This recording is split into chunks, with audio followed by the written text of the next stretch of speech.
Avec le vieillissement de la population, de plus en plus de gens ont besoin d'aide pour prendre soin de leurs pieds. C'est le cas de Pierrette Legros, incapable de tailler elle-même ses ongles d'orteil. Elle fait donc appel à un employé d'une clinique près de chez elle. Mais l'an dernier, il la blesse en lui retirant une partie de l'ongle du gros orteil. Ça fait très mal parce que ça a froid. L'homme n'avait pas les compétences pour faire une telle intervention. Poursuivi par l'Ordre des podiatres, il a plaidé coupable à 4 chefs d'infraction.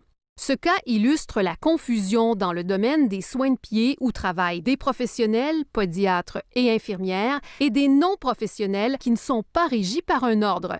Leur formation, qui se fait au privé, n'est pas encadrée. Il y a à peu près 1000 non-professionnels qui ne sont pas qualifiés pour faire ce qu'ils font et qui, malheureusement, traitent ce qu'ils ne devraient pas traiter. Le problème, certains d'entre eux s'aventurent dans le champ médical.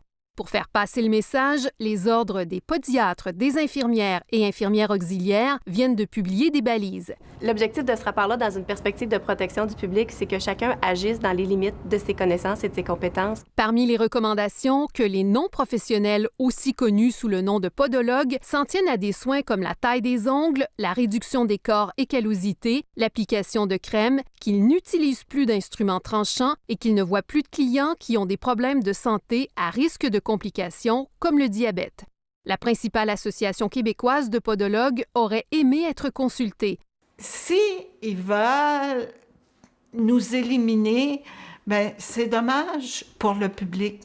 Parce que le public il est très content d'avoir des gens avec autant de facilité d'accès. 1 an après sa mésaventure, l'ongle d'orteil de Pierrette Legros n'est pas complètement revenu à la normale. Avant de te faire donner tes soins, prendre l'information. Ce que j'aurais dû faire, puis je n'ai pas fait. Ici Marie-France Bélanger, Radio-Canada, Montréal.